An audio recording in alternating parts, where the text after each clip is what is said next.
सो hey guys, स्वागत है आप सभी का एक और अनदर वीडियो में।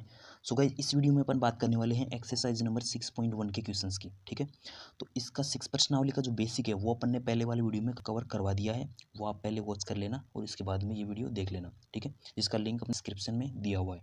ठीक है, वहाँ से आप वीडियो को वॉच कर सकते हो। ठीक है ना, तो चलिए बिना किसी देरी के आज का वीडियो स्टार्ट करते हैं दोस्तों। तो देखो, पहला क्वेश्चन क्या है अपने पास में, कोष्ठकों में दिए गए शब्दों में से सही शब्दों का प्रयोग करते हुए रिक्त स्थानों को भरना है अपने को। ठीक है, यानी कि अपने पास में जो भी गिवन ऑप्शन है उनमें से अपने को इसमें भरना है ऑप्शन। ठीक है, तो देखो पहला क्वेश्चन है अपने पास में, सभी वृत्त होते हैं। ठीक है, सर्वांग होते हैं या फिर समरूप होते हैं, वो अपने को इसमें फिल करना है।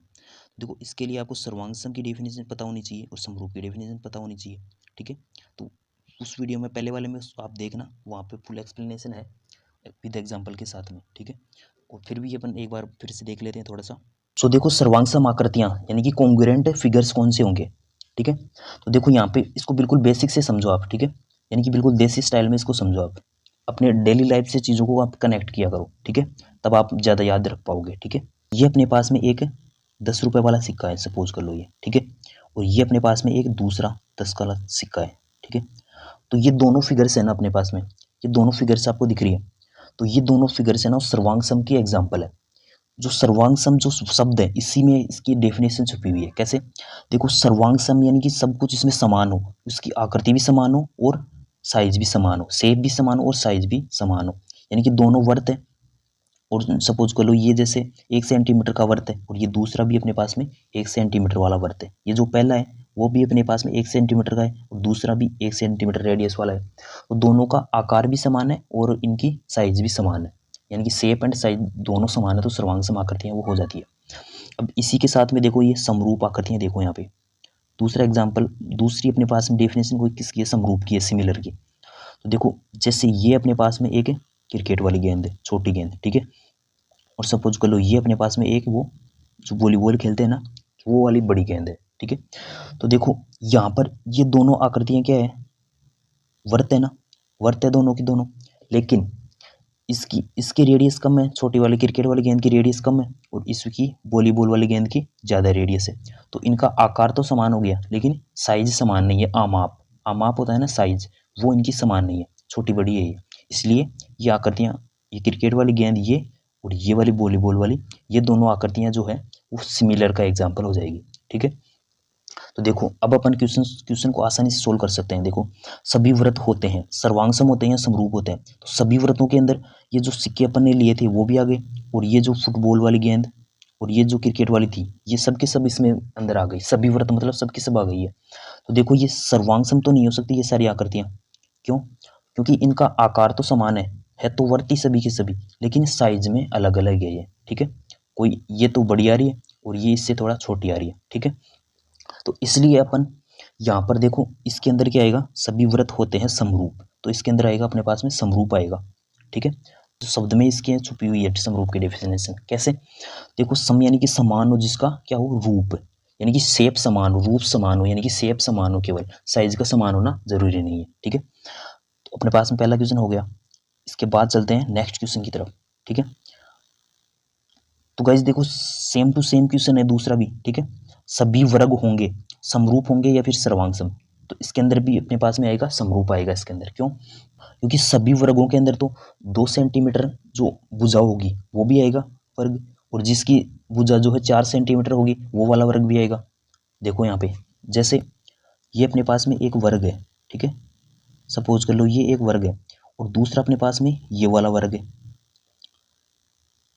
तो देखो दोनों है तो वर्गी, दोनों है तो वर्गी अपने पास में, है ना, लेकिन जो छोटा वाला है उसकी भुजा है वो कम है, सपोज कर लो 2 सेंटीमीटर, और नीचे वाले की कितनी है, ज़्यादा हो सकती है, 4 भी हो सकती है। ठीक है, तो इसकी 4 है, इसकी 2 है। तो देखो इनकी जो है शेप तो समान है लेकिन साइज समान नहीं है। ठीक है, तो इसलिए इसमें आ जाएगा अपने पास में समरूप। ठीक है, तो इसमें आ जाएगा अपने पास में समरूप आ जाएगा। ठीक है, ये जो दूसरा वाला पहला वाला है सॉरी, ये समरूप आ जाएगा इसके अंदर। ठीक है, अब देखो नेक्स्ट अपने पास में है, सभी ब्लैंक त्रिभुज समरूप होते हैं। ठीक है, तो इसके अंदर क्या आ जाएगा अपने पास में, समबाहु आ जाएगा। ठीक है, जिसकी सभी भुजाएं समान हो वो अपने पास में हो जाता है समबाहु त्रिभुज, तो इसके अंदर आ जाएगा समबाहु। ठीक है, इक्विलेटरल, ठीक है।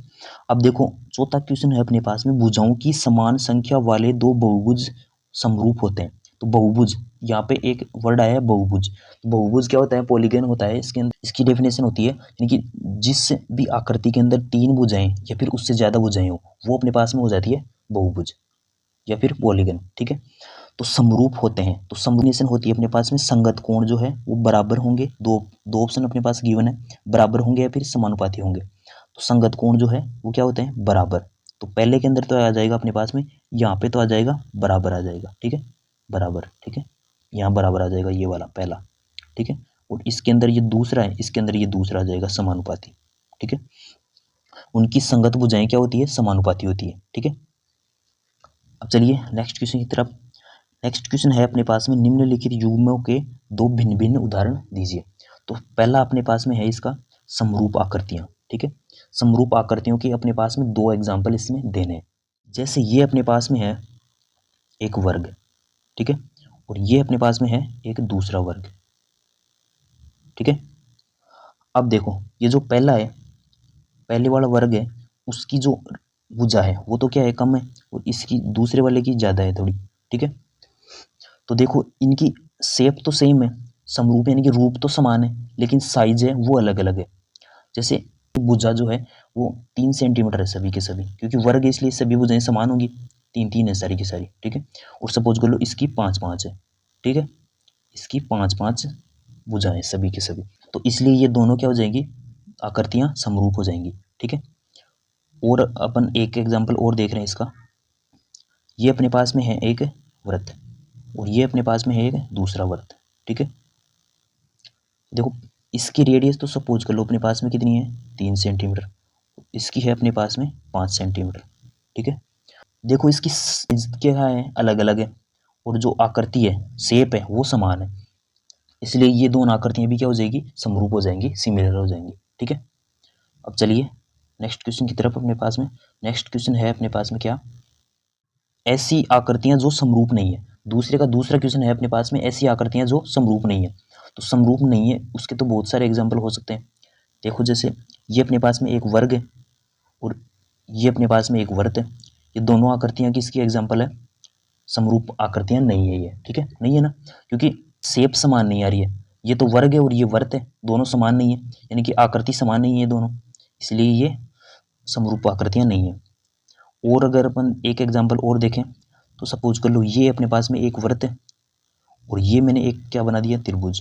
तो ये दोनों आकृतियां भी क्या हो जाएंगी, समरूप आकृतियां नहीं होंगी, क्योंकि ये तो वृत्त है और ये त्रिभुज है, इसलिए ये दोनों भी समरूप नहीं होंगी, ठीक है। तो अपने पास में लास्ट एंड फाइनल क्वेश्चन है अपने पास में तीसरा, बताइए कि निम्नलिखित चतुर्भुज समरूप है या नहीं है, ठीक है। तो वो कोई वही बात आ गई इसमें, समरूप यानी कि रूप समान। रूप समान दिख रहा है क्या इसका, नहीं दिख रहा, क्योंकि यहाँ पे देखो ये वाला शीर्ष ए है, इस वाले में, इस वाले वर्ग में ए शीर्ष है, यहाँ पे 90 डिग्री का एंगल बन रहा है, जबकि ये जो पी है शीर्ष, इस पे देखो कुछ एंगल कितना बन रहा है, कम बन रहा है ना 90 से, ठीक है ना। तो समरूप आकृतियों की विशेषता क्या होती है, उसमें बराबर कोण होते हैं और भुजाओं का अनुपात होता है ना वो समान होता है, यानी कि भुजाओं का अनुपात तो समान होता है और कोण जो है वो बराबर होते हैं, ठीक है। तो कोण यहाँ पे बराबर नहीं आ रहे, अनुपात तो समान आ रहा है भुजाओं का, ठीक है, और कोण जो है वो बराबर नहीं आ रहे, इसलिए ये समरूप आकृतियां नहीं होंगी। तो इसमें क्या आ जाएगा, समरूप नहीं होंगी, ठीक है, ये वाला आ जाएगा समरूप नहीं होंगी, ठीक है। आई होप आपको अच्छे से समझ में आया होगा। यदि समझ में आया है तो वीडियो को एक लाइक और चैनल को सब्सक्राइब जरूर कर देना, ठीक है। तो मिलते हैं अगले वीडियो में, तक के लिए पढ़ते रहिए, मुस्कुराते रहिए, थैंक यू।